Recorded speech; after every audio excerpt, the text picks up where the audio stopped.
નમસ્કાર. ધોરણ 10 science and ટેકનોલોજીના પ્રકરણ 8 સજીવો કેવી રીતે પ્રજનન કરે છે તેનો આપણે આ પાર્ટ 6 જોઈએ છીએ. આ આપણો પાર્ટ 6 છે. પાર્ટ 6માં આજે આપણે પેશી સંવર્ધન વિશે શીખીશું. આ પહેલાં પાર્ટ 5 સુધી કરી ગયા છીએ. ના જોઈ હોય તો તમે જોઈ શકો છો. NCERT ટ્યુટોરિયલ ગુજરાતી મીડિયમનું પ્લેલિસ્ટ ખોલી એના આગળના 5 પાર્ટ જોઈ શકો છો. આ સિવાય બાકીના પ્રકરણ પણ તમે તેમાં જોઈ શકો છો. અહીં આપણે જોઈએ પેશી સંવર્ધન. વધુ જાણવા જેવું છે, જનરલ નોલેજ માટે પણ તમને ઉપયોગી છે. સરસ મજાનો ટોપિક છે અને આમાંથી બોર્ડમાં એક્ઝામમાં પણ પૂછી શકાય છે. માટે ખાસ કરી જવું. જેમાં આપણે જોતા જઈએ પેશી સંવર્ધન એટલે શું. તો અહીં કહ્યું છે કે પેશી સંવર્ધન તકનિકમાં વનસ્પતિની પેશી અથવા તેમના કોષોને વનસ્પતિના અગ્રભાગના વર્ધનમાન ભાગમાંથી અલગ કરીને નવા છોડને ઉગાડવામાં આવે છે. આને પેશી સંવર્ધન ટિશ્યુ કલ્ચર કહેવામાં આવે છે. ફરીથી પેશી સંવર્ધન કયા ભાગમાંથી લેવામાં આવે છે? તો ખાસ કહ્યું છે વનસ્પતિની પેશી અથવા તો તેના કોષોને ખાસ કરીને વનસ્પતિના અગ્રભાગના વર્ધમાન ભાગથી અલગ કરીને નવા છોડ ઉગાડવામાં આવે છે. દાખલા તરીકે ડુંગળી, ગાજર, જેને આપણે જોયેલા છીએ કંદમૂળ, એની આપણે વાત કરીએ તો જે ગાજરનો ભાગ છે અહીંથી પર્ણવાળો, આ જે ગાજરનો ભાગ છે એમાંથી વર્ધમાન ભાગ એટલે કે આ ઉપરનો જે ભાગ છે, આ ભાગ ઉપરનો જ્યાંથી પર્ણની શરૂઆત થાય છે, આ ભાગ અહીંથી વધે છે. વૃદ્ધિ અહીંથી થતી જોવા મળે છે. એટલે આવો જે ભાગ છે આનો ટુકડો કરી લેવામાં આવે છે. અહીંથી આ રીતે અહીંથી પર્ણ ઉગતા હોય એ છે, આવો ટુકડો કરી લેવાનો છે. એ ટુકડા કરી એનો જે આવો નાનો પીસ લેવાનો છે અને એની અંદર આપણે નાના નાના ટુકડા કરવાના છે. એ નાના નાના ટુકડા લઈ અને એમાંથી આપણે નવા પ્લાન્ટ એટલે કે નવા ગાજરના છોડને ઉગાડવાના છે. એના માટે આખી મોટી પદ્ધતિ છે જે તમને 11-12 સાયન્સમાં પણ આવશે. બાકી ટિશ્યુ કલ્ચર તમે તમારી જાતે પણ કરી શકો છો. ગાજરનો આટલો જે ભાગ છે ઉપરનો એ કાપી લો અને તેને પાણીની અંદર મૂકી દો. 2 દિવસ 3 દિવસ પાણીના પાત્રની અંદર તમે રાખી મૂકો એને, એટલે ગાજરના ઉપરના ભાગમાંથી અહીં પર્ણ અંકુરિત થતા જોવા મળશે. એ અંકુરિત થાય એટલે એ ટુકડો લઈ અને જમીનની અંદર તમે દબાવી દો તો એમાંથી નવો છોડ છે એ ઉત્પન્ન થતો જોવા મળે છે. આ રીતે પણ ગાજર તમે નવો છોડ ઉગાડી શકો છો. આ સિવાય એમાં ટિશ્યુ કલ્ચર પણ કરી શકો છો. એના ઉપરનો ભાગ છે એના નાના નાના પીસ કરી નાખવાના છે. એ નાના નાના પીસ કરી એને પાણીની અંદર 3-4 દિવસ રાખવાના છે અને ત્યારબાદ એને આ જે ટુકડા છે એને જરૂરી એવા અંતઃસ્ત્રાવ, આપણે આગળ જોઈ ગયા છીએ કે વનસ્પતિના અંતઃસ્ત્રાવો વૃદ્ધિ પ્રેરક અને વૃદ્ધિ અવરોધક અંતઃસ્ત્રાવો છે. જેમાં વૃદ્ધિ પ્રેરકમાં ઓક્સિન અંતઃસ્ત્રાવ છે અને સાઇટોકાઇનિન. આ બંને અંતઃસ્ત્રાવો છે એનો અમુક રેશિયો હોય છે. એ રેશિયોની અંદર આપણે આ નાના નાના પીસને રાખવામાં આવે છે અને તેમાંથી આખો નવો પ્લાન્ટ છે એ ગ્રો થતો જોવા મળે છે, અંકુરણ થતું જોવા મળે છે. અને ત્યારબાદ એ અંકુરિત છોડ છે એને જમીનમાં ઉગાડી અને નવા છોડ આપણે ઉત્પન્ન કરી શકીએ છીએ. એના માટેની પદ્ધતિ આપી છે.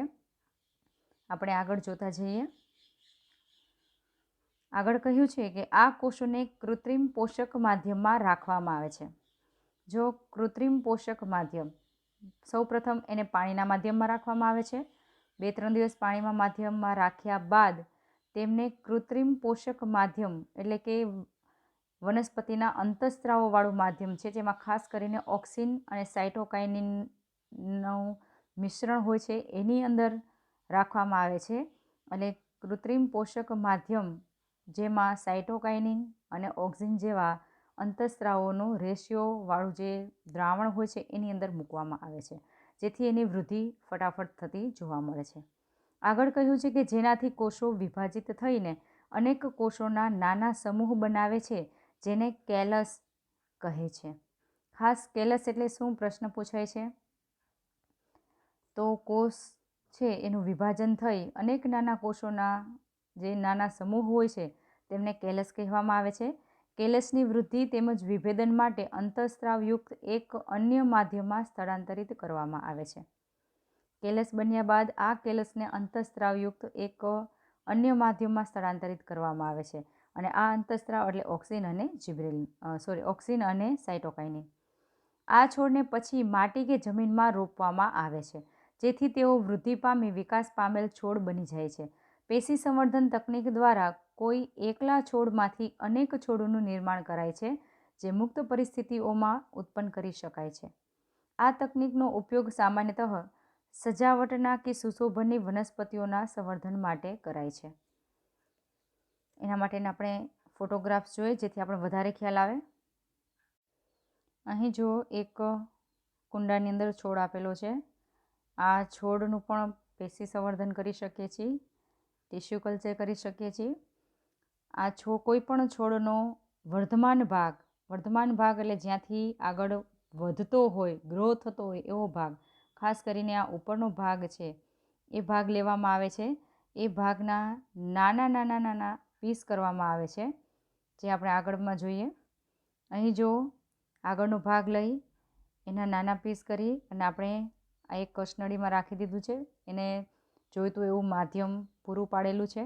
ત્યારબાદ થોડા સમય થાય એટલે એ આ રીતે ટીશ્યુ છે એ કલ્ચર બની જાય છે, આ રીતે કેલસ બની જાય છે. આને કેલસ કહેવામાં આવે છે અને એ કેલસ ત્યારબાદ આ રીતે નવા પ્લાન્ટમાં ગ્રો થાય છે અને એમને ત્યારબાદ આ નાના છોડને આપણે જમીનની અંદર રાખવામાં આવે છે. ખાસ કરીને જે અંતઃસ્ત્રાવવાળું જે માધ્યમ તૈયાર કરવામાં આવે છે તેમાં ખાસ ઓક્સિન અને સાઇટોકાઇનિન અંતઃસ્ત્રાવોનો ઉપયોગ કરવામાં આવે છે અને એની અંદર આ જે કેલસ છે એને મૂકવામાં આવે છે. કેલસનો ભાગ છે અને કેલસના ભાગને એમાં મૂકવાના કારણે એ ઝડપથી વૃદ્ધિ પામે છે. કોષોનું વિભાજન થાય છે જેથી વૃદ્ધિ પામે છે અને વૃદ્ધિ પામી અને નાના છોડમાં એવું રૂપાંતર પામે છે. ત્યારબાદ એ છોડને આપણે જમીનની અંદર ઉગાડવામાં આવે છે. આમ આપણે પેશી સંવર્ધન વિશે જોઈ ગયા. ખાસ કરીને તમને પ્રશ્ન પૂછાય છે, નોટ કરી લો. ટૂંક નોંધ લખો. પેશી સંવર્ધન અથવા તો એમ પણ પૂછાય છે કેલસ કેવી રીતે વિકસે છે અને તેનો શો ઉપયોગ હોય છે, સમજાવો. તો કેલસ એટલે શું, જે આપણે શીખી ગયા છીએ. કોષ વિભાજન થઈ અને જે નાના કોષોનો સમૂહ બનાવે છે, નાનો સમૂહ બનાવે છે, તેમને કેલસ કહેવામાં આવે છે. અને એ કેલસને ત્યારબાદ અંતઃસ્ત્રાવયુક્ત એક માધ્યમમાં રાખવામાં આવે છે જેથી ઝડપથી વૃદ્ધિ પામે છે અને એ નાના એવા છોડમાં રૂપાંતર થાય છે અને ત્યારબાદ એ છોડને જમીનની અંદર દાખલ કરવામાં આવે છે. તો ખાસ કરીને પેશી સંવર્ધનનો ઉપયોગ એક પિતૃમાંથી રોગમુક્ત પરિસ્થિતિમાં અનેક છોડનું નિર્માણ કરવા માટે થાય છે અને આ ઉપરાંત સુશોભન માટેની વનસ્પતિઓના ઉછેરમાં પણ તેનો ઉપયોગ થતો જોવા મળે છે. અહીં ખાસ તંદુરસ્ત છોડ હોય એમાંથી જો પેશી સંવર્ધન કરેલું હોય તો એમાંથી ઉગતા જે છોડ છે એ સરસ મજાના રોગમુક્ત જ હોય છે. તંદુરસ્ત છોડ જ ઉત્પન્ન થતા જોવા મળે છે. તો આ પેશી સંવર્ધનનો ઉપયોગ છે. આગળ આપણે જોઈએ ત્યાર પછીનો ટોપિક આપેલો છે 8.2.6 બીજાણુ નિર્માણ. જેમાં જોઈએ આપણે અહીં કહ્યું છે બીજાણુ નિર્માણમાં જો આકૃતિ આપેલી છે રાઇઝોપસમાં બીજાણુ નિર્માણ. આ રાઇઝોપસનો એક કવક જાળ આપેલી છે. આ જે રચના છે કવક જાળની છે, આ એના કવક તંતુ છે અને અહીં જે આપેલું છે આ બીજાણુધાની છે. આને બીજાણુધાની કહેવાય. બીજાણુધાની એ પ્રતિકૂળ વાતાવરણમાં એની અંદર બીજ સંગ્રહ પામેલા હોય છે અને તેની ફરતે રક્ષણાત્મક એવું આવરણ હોય છે કે જે વિકટ પરિસ્થિતિમાં પણ બીજને સાચવી રાખે છે. જ્યારે આ બીજાણુધાનીને અનુકૂળ વાતાવરણ મળે, સારું ભેજયુક્ત વાતાવરણ મળે ત્યારે આ બીજાણુધાની તોડે છે અને એમાંથી અહીં જો બીજ મુક્ત થતા જોવા મળે છે. આ બીજ જ્યાં જ્યાં ઢોળાય છે તે જગ્યાએ આ રીતે આખા કવક તંતુની રચના ઉત્પન્ન થતી જોવા મળે છે અને ફૂગનું નિર્માણ થતું જોવા મળે છે. આમ બીજમાંથી એનું અલિંગી પ્રજનન થતું હોવાના કારણે તેને બીજાણુ નિર્માણ એવું પણ કહેવામાં આવે છે. જેમાં આપણે જોઈએ આગળ. તેમાં કહ્યું છે કે અનેક સરળ બહુકોષીય સજીવોમાં પણ વિશિષ્ટ પ્રજનન સંરચનાઓનો જોવા મળે છે. પ્રવૃત્તિ 8.2માં બ્રેડ પર તંતુ જેવી કેટલીક સંરચનાઓ વિકાસ પામેલી હતી. એ આપણે જોઈ ગયા આગળ પાર્ટ 4માં કે બ્રેડ મોલ્ડ ઉપર કઈ રીતે આખી રાઇઝોપસ નામની ફૂગ છે એ મોલ્ડ વિકાસ પામેલી આપણે જોઈ ગયા છીએ, એના વિશે શીખી ગયા છીએ. આગળ કહ્યું છે કે આ રાઇઝોપસ ફૂગની જાળીરૂપ રચના હતી જે પ્રજનનનો ભાગ નથી, પરંતુ ઉર્ધ્વસ્થ તંતુઓ પર સૂક્ષ્મ ગોળાકાર સંરચનાઓ પ્રજનનમાં ભાગ લે છે. આ જે જાળી જેવી રચના છે એ પ્રજનનનો ભાગ નથી. પ્રજનનનો ભાગ અહીં આ જે બનાવેલી બીજાણુધાની છે તેની વાત કરી છે, જેને કહ્યું છે સૂક્ષ્મ ગોળાકાર સંરચનાઓ. આ સૂક્ષ્મ ગોળાકાર સંરચનાઓ જેને બીજાણુધાની કહેવાય છે. આ ગોળાકાર ગુચ્છ જેવી રચના બીજાણુધાની છે, જેમાં વિશિષ્ટ કોષો અથવા તો બીજાણુ મળી આવે છે. એની અંદર સચવાયેલા બીજ નાના નાના અસંખ્ય હોય છે. આકૃતિ 8.6માં આ બીજાણુ વૃદ્ધિ પામીને રાઇઝોપસના એક નવા સજીવની સંરચના ઉત્પન્ન કરે છે. બીજાણુની ચારેય તરફ એક જાડી દિવાલ હોય છે જે પ્રતિકૂળ પરિસ્થિતિઓમાં તેઓનું રક્ષણ કરે છે. જ્યારે પ્રતિકૂળ વાતાવરણ હોય એટલે કે આ વૃદ્ધિ માટેનું સારું એવું વાતાવરણ ન હોય, તેને પ્રતિકૂળ વાતાવરણ કહેવામાં આવે છે, ત્યારે તેની ફરતે આ બીજાણુધાનીની ફરતે રક્ષણાત્મક આવરણ હોય છે, જેની અંદર બીજ છે એ રક્ષાયેલા જોવા મળે છે. અને જ્યારે એને ભેજયુક્ત વાતાવરણ મળે છે ત્યારે ઉપરનું પડ છે એ તોડે છે, બીજાણુધાની તોડે છે અને તેમાંથી બીજ છે આ રીતે મુક્ત થતા જોવા મળે છે. જેમાં કહ્યું છે આગળ, જે પ્રતિકૂળ પરિસ્થિતિઓમાં તેમનું રક્ષણ કરે છે. ભેજયુક્ત સપાટીના સંપર્કમાં આવતાની સાથે જ તે વૃદ્ધિ પામવાની શરૂઆત કરી લે છે અથવા તો વૃદ્ધિ પામે છે અને આખી બીજાણુધાની છે એ તૂટે છે અને નવી એવી આખી જાળીની રચના કરે છે, કવક જાળની રચના કરે છે. તેનો પણ આપણે ફોટોગ્રાફ્સ જોઈ લઈએ. જો અહીં બીજાણુધાની જોવા મળે છે, કાળા કલરની છે અને આ આખા કવક તંતુ છે એ જાળી જેવી રચના ઉત્પન્ન કરે છે. જો કોઈ પણ ખાદ્ય પદાર્થની અંદર, ખાસ કરીને બ્રેડની અંદર વધારે જોવા મળે છે. આ રીતે રાઇઝોપસ નામની ફૂગ છે એ બીજાણુધાનીનું નિર્માણ કરે છે. અહીંયા સ્પષ્ટ દેખાય છે બીજાણુધાની. આ બીજાણુધાની છે. પ્રતિકૂળ વાતાવરણમાં અંદર બીજ સચવાયેલા રહે છે. જ્યારે અનુકૂળ વાતાવરણ મળે ભેજવાળું ત્યારે બીજાણુધાની તૂટે છે અને એમાંથી બીજ છે એ વેરાય છે અને જ્યાં બીજ વેરાય છે એ રીતે આ રીતે નવા કવક જાળની રચના કરે છે. આમ આપણે રાઇઝોપસમાં બીજાણુનું નિર્માણ એક અલિંગી પ્રજનન પદ્ધતિ વિશે પણ શીખી ગયા. આમ આપણે જોઈ ગયા કે વનસ્પતિની અંદર ખાસ કરીને પ્રજનનના આપણે આમ જોઈએ તો પ્રજનનની પદ્ધતિ બે છે. એક આવશે લિંગી પ્રજનન અને બીજો પ્રકાર છે એનો અલિંગી પ્રજનન. અલિંગી પ્રજનનમાં આપણે બે શીખ્યા. એક તો પ્રાણીઓમાં અલિંગી પ્રજનન અને બીજું વાનસ્પતિક અલિંગી પ્રજનન. પ્રાણીઓમાં અલિંગી પ્રજનનના આપણે 5 પ્રકાર શીખી ગયા. પહેલું ભાજન, જેમાં 2 પ્રકાર, દ્વિભાજન અને બહુભાજન. ત્યારબાદ આપણે શીખી ગયા અવખંડન. ત્યારબાદ શીખી ગયા કલિકા સર્જન. ત્યારબાદ શીખી ગયા પુનઃજનન અને છેલ્લે આપણે અત્યારે જે પાઠ જોયો આ એ પણ અલિંગી પ્રજનન છે, જેને આપણે બીજાણુ નિર્માણ પણ કહી શકાય. વાનસ્પતિક પ્રજનનની અંદર પણ કુદરતી અને કૃત્રિમ બે રીતે આપણે શીખી ગયા. કુદરતીમાં મૂળ પ્રકાંડ અને પર્ણ દ્વારા અને કૃત્રિમમાં કલમ, દાબ કલમ અને આરોપણ દ્વારા શીખી ગયા. આ રીતે પણ તમે યાદ રાખી શકો છો. તો આ રીતે એના જુદા જુદા અલિંગી પ્રજનનના પ્રકાર આપણે જોઈ ગયા. અલિંગી પ્રજનનમાં પ્રાણીઓમાં અને વનસ્પતિમાં. પ્રાણીઓમાં 5 પ્રકાર અને વનસ્પતિના 2 પ્રકાર, કુદરતી અને કૃત્રિમ. કુદરતીમાં મૂળ દ્વારા, પ્રકાંડ દ્વારા અને પર્ણ દ્વારા, જેના ઉદાહરણ પણ આપણે શીખી ગયા છીએ. અને કલમ, દાબ કલમ અને આરોપણ એના વિશે પણ આપણે પાર્ટ 5માં શીખી ગયા છીએ. આગળ આપણે જોઈએ, જેમાં કહ્યું છે કે અત્યાર સુધી પ્રજનનની જે પદ્ધતિઓ કે રીતોની આપણે ચર્ચા કરી તે બધા પદ્ધતિઓમાં સંતતિનું સર્જન માત્ર એક જ સજીવ દ્વારા થાય છે. આને અલિંગી પ્રજનન કહે છે. આમ આપણે જોઈ ગયા આટલી બધી જે પદ્ધતિઓ જોઈ આપણે અલિંગી પ્રજનનની, એને શા માટે અલિંગી પ્રજનન કહેવાય છે? તો આ દરેક સજીવ એક કોષમાંથી બે કોષ બન્યા કે એક છોડમાંથી ઘણા બધા છોડ બનાવ્યા, તો આ બધામાં માત્ર એક જ છોડ કે એક જ સજીવની જરૂર પડી અને એમાંથી આપણે ઘણા બધા સજીવો કે ઘણા બધા છોડ ઉત્પન્ન કર્યા છે. તો અહીં એક જ સજીવની જ્યાં જરૂર પડતી હોય તેને અલિંગી પ્રજનન પદ્ધતિ કહેવામાં આવે છે. ત્યારબાદ આગળ આપણે જોઈએ ઇન્ટેક્સ પ્રશ્ન છે, જેમાં પહેલો પ્રશ્ન આપેલો છે કે દ્વિભાજન એ બહુભાજનથી કેવી રીતે ભિન્ન છે? તો તેના માટે આપણે જોઈએ દ્વિભાજન એ બહુભાજનથી કેવી રીતે ભિન્ન છે. તો તેના જવાબમાં આપણે જોઈએ તો દ્વિભાજન એ ભાજનનો એક પ્રકાર છે.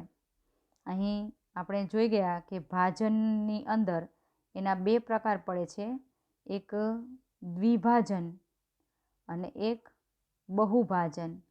દ્વિભાજનમાં અમીબા, પેરામિશિયમ વગેરેનો સમાવેશ થાય છે અને તેમાં એક કોષમાંથી બે બાળકોષ તૈયાર થાય છે.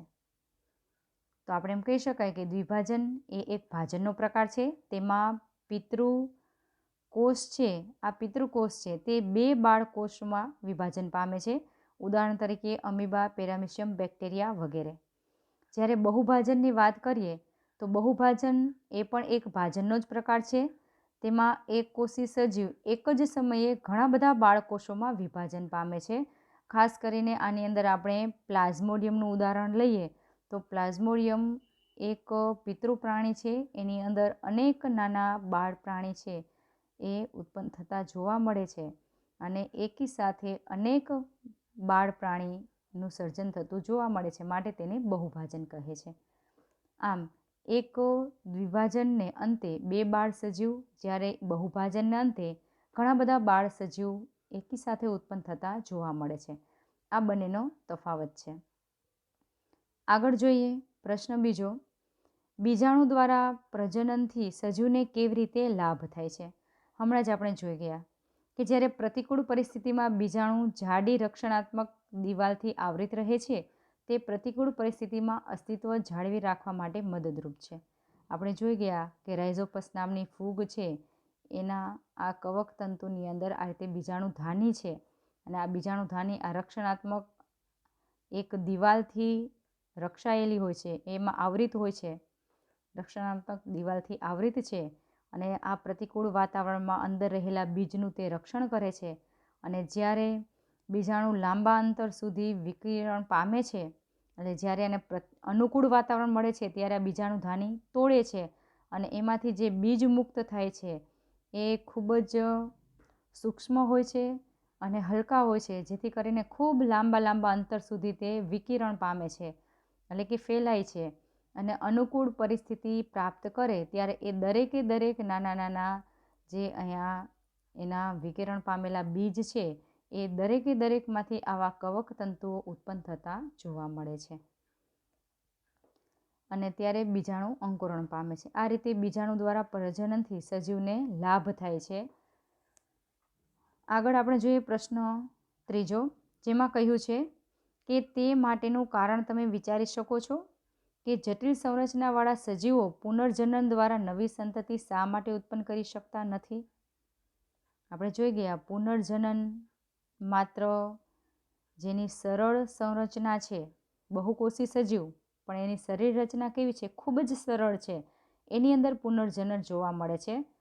જ્યારે જટિલ સંરચનાવાળા સજીવો છે એની અંદર પુનર્જનન જોવા મળતું નથી. તો આવું શા માટે થાય છે? તેના માટે આપણે કહી શકીએ કે જટિલ સજીવોમાં વિવિધ કોષ પ્રકારો વિવિધ ચોક્કસ કાર્ય કરે છે. જેની શરીર રચના જટિલ છે એની અંદર જુદા જુદા કોષો જુદા જુદા કાર્ય કરે છે અને આ જુદા જુદા કોષો ભેગા થઈને પેશી બનાવે છે અને આ પેશી ભેગી થઈને અંગો બનાવે છે. આ દરેક અંગ છે એ જુદા જુદા કાર્ય કરે છે. એટલે અહીં કહ્યું છે કે દરેક સજીવો પેશીઓ અને અંગો ધરાવે છે. આ વિશિષ્ટ પેશીઓ અને અંગોને કારણે જટિલ સજીવોમાં પુનર્જનન ક્ષમતા દૂર થઈ જાય છે, કારણ કે ઘણા બધા અંગો અને પેશીઓ જોવા મળે છે. દરેક પેશી અને અંગોનું કાર્ય પણ જુદું હોય છે, તેમાં રહેલા કોષો પણ જુદા હોય છે, જેથી કરીને પુનર્જનન છે એ એમાં થઈ શકતું નથી. જટિલ સજીવોમાં પ્રજનન પણ વિશિષ્ટ પ્રકારના કોષો વડે થાય છે. વળી જટિલ સંરચનાવાળા જે સજીવો છે એમાં પ્રજનન માટેના ચોક્કસ અંગો આવેલા હોય છે. એ અંગો દ્વારા જ એમાં પ્રજનન થાય છે, જેથી કરીને અહીં જટિલ સજીવોમાં પુનર્જનન માટેના વિશિષ્ટ કોષો હોતા નથી. આગળ આપણે જોઈએ પ્રશ્ન 4. ચોથા પ્રશ્નમાં કહ્યું છે કે કેટલીક વનસ્પતિઓનો ઉછેર કરવા માટે વાનસ્પતિક પ્રજનનનો ઉપયોગ શા માટે કરવામાં આવે છે? ઘણી વનસ્પતિઓ એવી છે કે જેનો ઉછેર વાનસ્પતિક પ્રજનન દ્વારા કરવામાં આવે છે.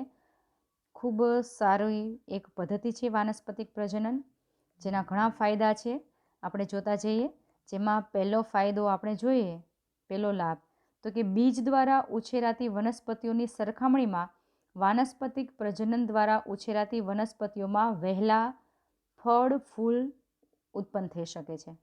એટલે કે ફળ અને ફૂલ, પુષ્પ અને ફળ એ ઝડપથી ધારણ થઈ શકે છે વાનસ્પતિક પ્રજનન દ્વારા. એ પહેલો ફાયદો છે. બીજો ફાયદો એ છે કે જે વનસ્પતિઓએ બીજ નિર્માણ ક્ષમતા ગુમાવી દીધી છે, એટલે કે જેમાં બીજનું નિર્માણ થતું નથી, એવી વનસ્પતિઓને તેમનો ઉછેર પણ અહીં વાનસ્પતિક પ્રજનન દ્વારા શક્ય છે. જેમ કે કેળા છે, ગુલાબ છે, આ બધી વનસ્પતિઓ એવી છે કે એની બીજ નિર્માણની ક્ષમતા પોતે ગુમાવી દીધેલી હોય છે.